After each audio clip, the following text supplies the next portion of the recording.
Hi guys! Welcome back to my channel. So today I have a guest. Her name is Eva-Liisa, and the topic for today is the difference between internal auditing and external auditing. So you have been wondering, or you have actually, you didn't know if there's a difference between, or you actually didn't know internal auditing existed or external auditing existed, then today is the day that you learn. So what do we start with first? Let's start with what you studied, or what we are actually studying, because Eva-Liisa actually done with the studies. And yeah, tell us. Okay guys, thank you Penny for welcoming me to your channel. I'm so excited to be sharing my journey thus far with you guys, and I hope you find it very helpful. So I studied a BCom Financial Sciences, and then I proceeded to do my BCom Honors in Internal Auditing, which I completed, and now I am doing my articles in Namibia in the advisory department as an internal auditor. So, and for me, I'm actually into, now I'm doing my BCom Accounting Sciences, and once I become a CA, obviously I do my 3-year degree, and then I do my certificate in theory of accounting and postgraduate diploma, and then I do my 3-year articles with 2 board exams, and then I become a CA, of which I have an option to become an external auditor. So she's into internal auditing and I'm into external auditing. So we'll give the difference between the two. Okay, so when I complete my articles, it's for 3 years. I'm supposed to write a board exam as well. It has 3 parts, and if I pass all those 3 parts, I actually certify as a CIA, meaning a certified internal auditor. Yeah, so like she would become a chartered accountant, like a CA, I would become a certified internal auditor, CIA. Yeah. I actually have notes, so let me just look down quickly. Okay, one of the things that we always mistaken is that internal auditors work in a business and external auditors work outside the business, and then they just come in to audit. And for me, that's actually what I also believe first, and then she made it clear for me, so she'll just make it clear for you guys as well. Okay, so guys, this is a very common misconception, I guess, which is actually true to a certain extent, because there are companies that have internal audit functions which are in-house, so they would audit in-house, but there's also internal auditors like me who are external. So I work for an auditing firm, but I'm an internal auditor. Our clients are external to us, so we go to our clients' premises and perform internal audit services there. So it seems as though we are external, but we are performing internal audit services. Okay, so the main difference is mainly in the work that we do. Internal audit focuses on evaluating a company's business processes, which can be HR, payroll, fleet management, you name it, all the company's business processes. So we evaluate their controls, right? Controls are just any actions that are put in place by management to mitigate risks, right? And then risks are any unfavorable future event that can hinder an organization from attaining its objectives, right? So we actually have the duty to evaluate that the company's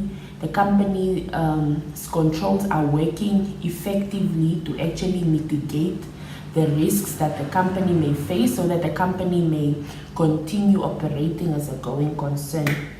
Okay. And for us external auditors, you kind of also have to understand what's going on with the internal environment, internal controls. I mean, how do you audit if you don't understand what is going on in the internal environment? Yeah. So basically, at the end of the day, we do the same thing. Yeah, we actually work very close together, internal and external auditors.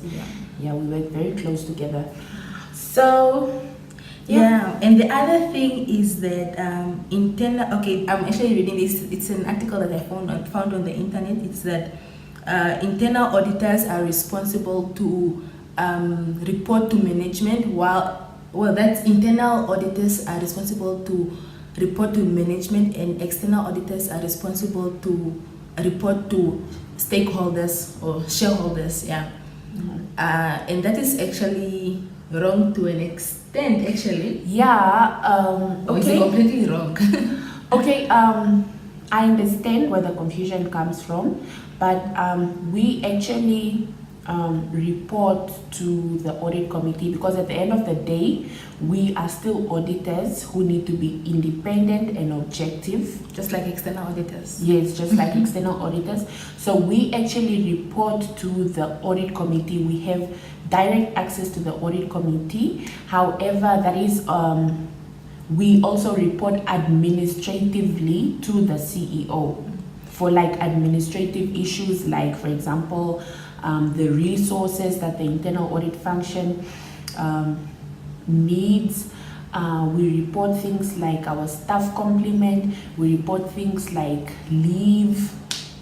So if we foresee that, for example, our audit will not be able to take place because some of our staff members will be going on leave, we communicate those admin issues to the CEO, but we report functionally to the audit committee. So the results of our work, we report to the audit committee, because we don't want to be in a position where management is able to override the findings that we find in a company. Otherwise, then the findings will just be swept under the carpet and nothing will actually. So that's the reason why you can't come out of it. Can't report to management. Yeah. And now, and the thing is that with the audit committee, it's like it's according to King 4. We also use King 4. Yeah. King 4, of which is mainly it's principle and outcome based, whereby it deals with corporate governance, making sure that the governing body is managing according to transparency, accountability, and all those kind of things. That's why we have an audit committee, of which the external auditors report to it, as well as the internal auditors report to it for that company. Yes. So like in short, we focus on 3 main areas. So that's governance, risk management, and control. Yes. I think that's very clear. If there is anything that you should remember from this video, at least it should be that. Another difference is that external auditors conduct their audits like once a year, and internal auditors conduct their audits like throughout the whole year. Yeah. And for external auditors, we usually use the international financial reporting standards, as well as the international standards on auditing. So that is what we use to report our audits, because for us auditors, the main thing is just to give the stakeholders an opinion and give them assurance that the financial statements are actually either qualified or unqualified, and they can rely on them. So it's basically just assurance. And internal auditors. Okay, so we, on the other hand, give either assurance services or consulting services. Okay, and we are guided by the IPPF, which is the International Professional Practices Framework, which consists of the code of ethics that we need to abide by, as well as the standards that govern that govern the work that we perform, as well as the attributes that internal auditors should have in order to perform their work. Yeah. So. And just to also clarify this, that who our reports actually go to, who uses our reports, because for us is the shareholders, or just stakeholders. Let me just say stakeholders, because stakeholders also include the shareholders, even the trade unions, the employees, everyone else uses them. Okay, yes. So just to clarify that, our reports go to the audit committee, but they're also shared with management. So management also needs to understand how the control environment is working and how the internal processes are working. And if we actually find that there is a gap in the control system, we make practical recommendations on how to design the control so it works adequately and effectively. So that is management's job. At the end of the day, the job of management is to implement, to design and implement those controls, because they're the ones that are hands-on in the company. So they need that information, and at the end of the day, it's their duty. But the board of directors, the audit committee, which is a subcommittee of the board of directors, has the task to actually monitor that management does actually implement these recommendations. So that's the end of the video, guys. Thank you so much, Eva-Liisa, for coming. And I really hope she made, like, for me, there were things that were also unclear for me, and like everything is so clear for me, and I hope it's the same with you guys. And we'll be very happy to see you again.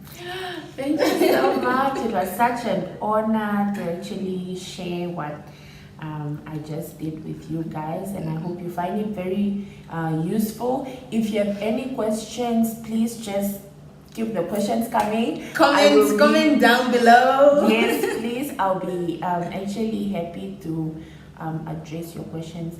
I hope you had fun, because I had fun being on this video. Of course. Thank you so much, guys. Bye. Bye. Don't forget to subscribe and share the video. Give it a thumbs up.